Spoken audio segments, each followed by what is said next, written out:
Where does that leave the Quad then? Look, the Quad is on the rocks. I'll be very honest. Right, I right. mean, I'm not giving you my official position, I'm giving my own position. Hmm. Quad is on the rocks. Notwithstanding the fact that our troops are at this point of time in Alaska training with USA. Hmm. The naval exercises are going to go on. We are keeping up our end of the bargain. We'll go ahead with it for some more time because we feel we were committed completely with the Quad. We were completely committed to the Quad, right? And we'll go ahead, we'll see how America behaves, and then we'll Hmm. take a call. Of course, the indications are that there's some kind of a reset in the horizon, some ice breaking between President Trump and Prime Minister Modi happening as Hmm. we speak, and that's why the exercises between India and USA have gone ahead, Hmm. right? And there is hope that the Quad will, uh, revive itself. But if you ask what do you do with the Quad? I think Japan and Australia have to come in.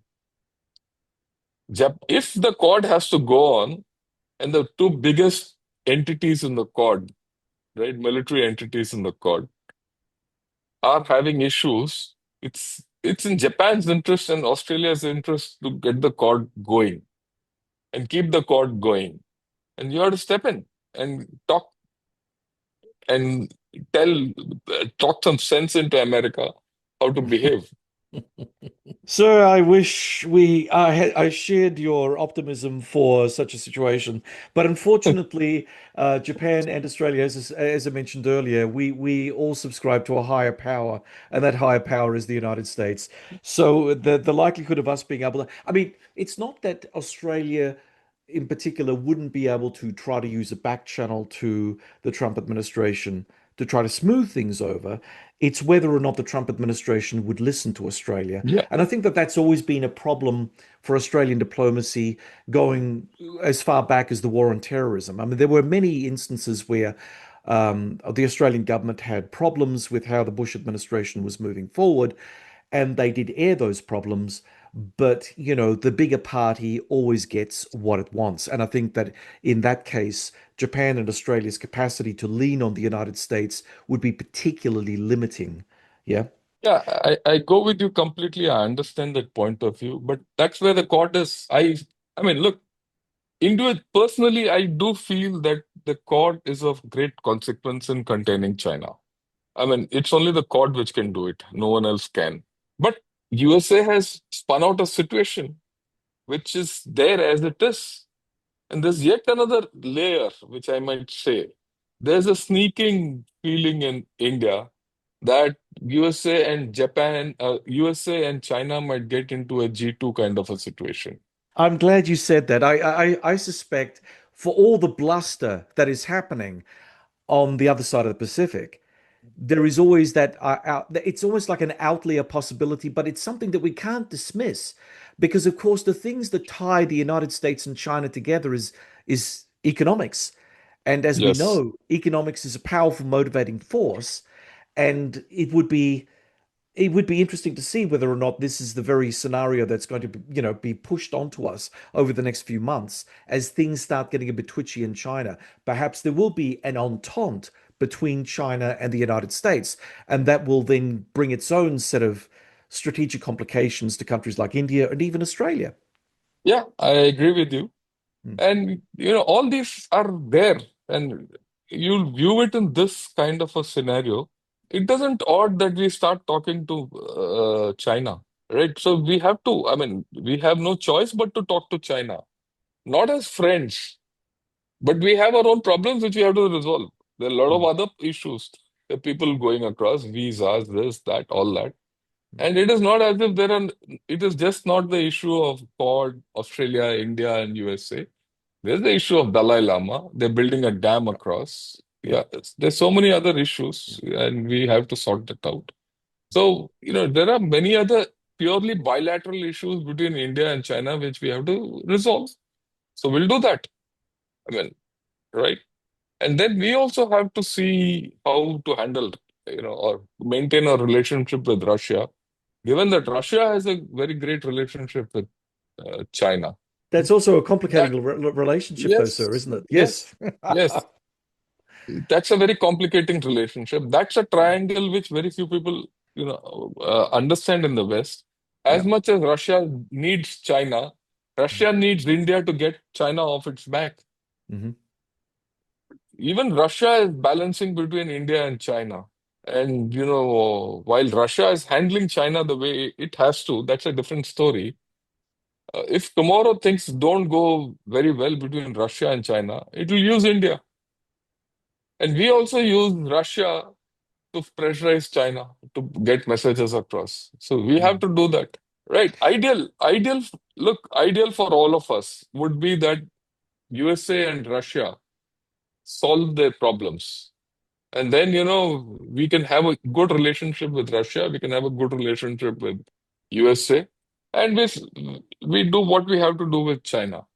Mm. But unfortunately, that has been virtually destroyed because the way I read the Ukraine war and the Russia-Ukraine war, you go into it, a lot of as much as people say that it is Russia who's invaded Ukraine, that invasion was virtually an invitation to come and invade from the West.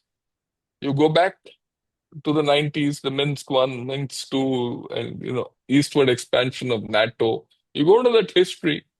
There's an alternate reality which the West doesn't portray, and where the people in the West have not spoken to Russia. If have people in the West spoken to Russia to finish the war you know, with an open mind, or not start a war with open mind, you have to go back. You're right, and yet I also come from the perspective that I don't buy the NATO expansion argument because ultimately, if you looked at the former Warsaw Pact countries, they looked towards Russia, and Russia always appeared to be that stock standard militarized bear that hovered over them. Now, I know we can go back into history and say, well, had the Minsk agreements been worked out better? You could go that back even further to 1994 and say, well, Russia was a signatory to the Budapest Memorandum, and so therefore it guaranteed the sovereignty and the integrity of Ukraine. And yet, where are we now? Yeah, And I mean, this is also another, two things can be right at the same time, which adds to the complicating aspect of what we're talking about.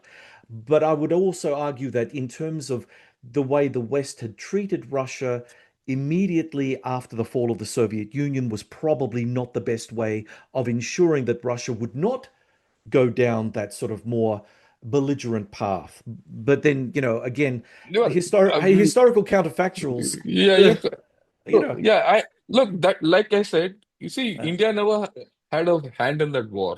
yeah, We never, we're not the ones who started the war. We can't finish it. That's an issue between USA, West, Ukraine, and Russia, and to a large extent, even China. So we are not involved in that war in any way. So yeah, and and we never helped Russia also in this war. We never helped. In fact, today, if you look at it, as recently as during the SCO summit, and even after that, Mr. Modi has been approached both by Mr. Zelensky and Mrs. Ursula von der Leyen to speak to Mr. Putin to see how to finish, come to a closure on this war. Why? Why are they speaking to us? They're speaking to us to use our good offices because yeah. your own good offices there on the either side of the Atlantic are failing, right? I don't So disagree there.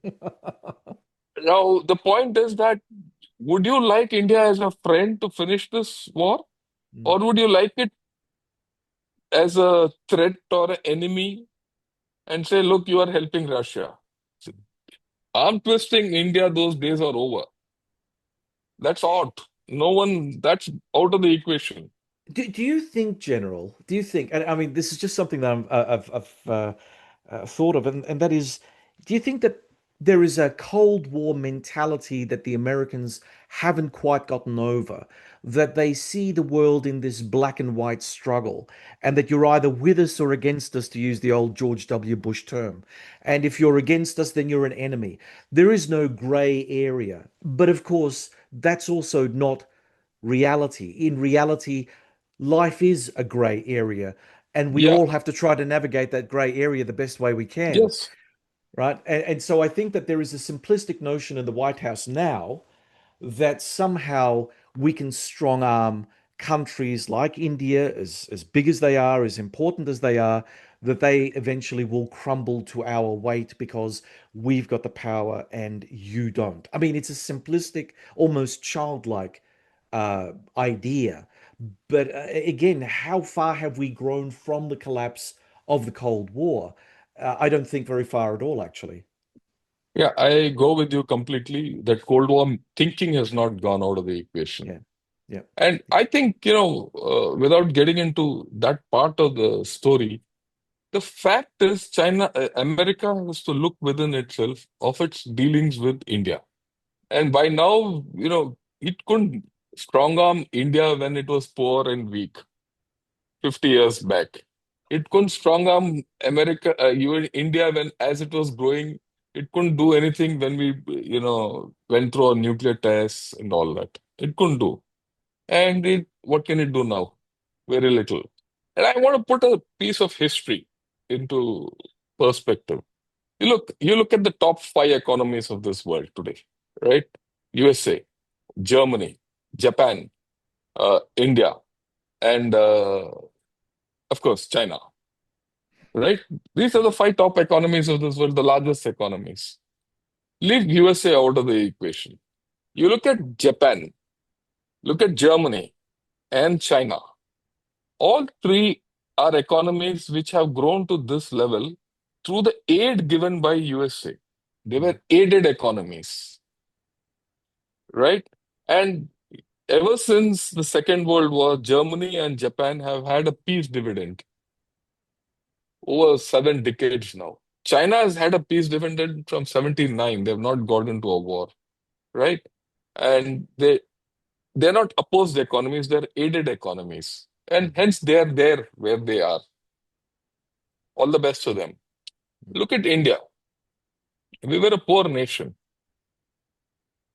We've had to fight 6 to 7 wars, the last war being Op Sindoor, right? It's a modern war, it's a different war. You might call it a skirmish, it's a war all the same. We've fought wars. We have not stopped fighting a war ever since our independence. We've been under sanctions, not only by the West, by everyone. We were an opposed economy, and yet we have grown to number four or number five, whichever you want to talk, or whatever you want to say. We've grown despite everything.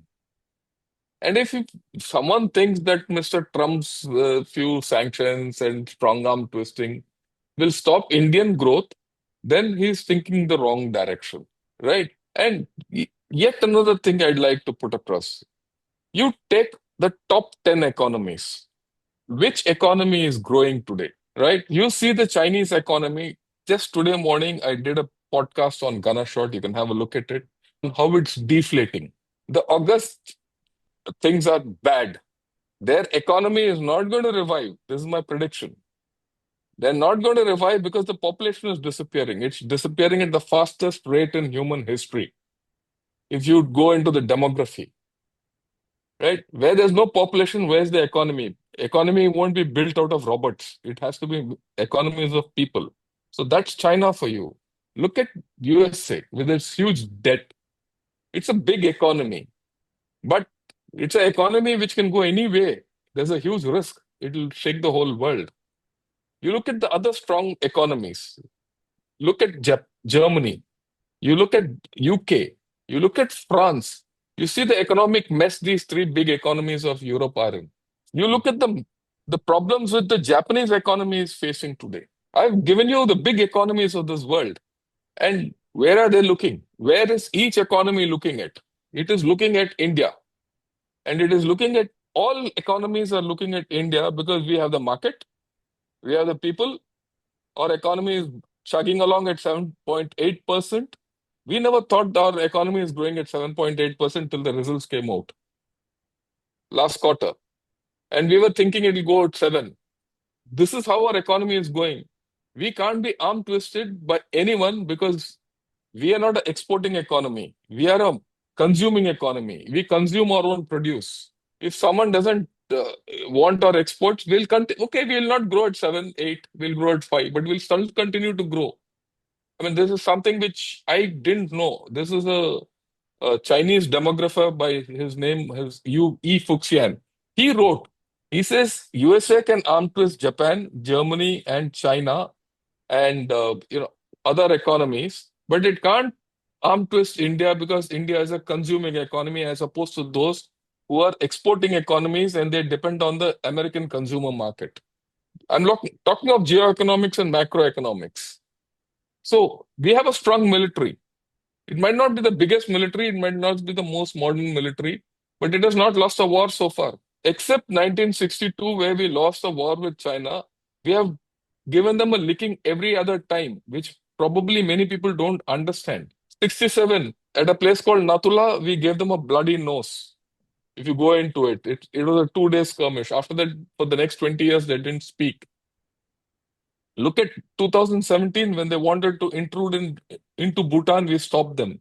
Look at 2020 and to 2024, we stopped them cold at Galwan. It cost us casualties, it doesn't matter. But we stopped them cold and even pushed them back by 9 to 10 kilometers. Hard military planners and professionals know what we have done. So we are not pushovers that anyone can arm twist our economy. Fine, we might not grow for a year or two, but we'll grow.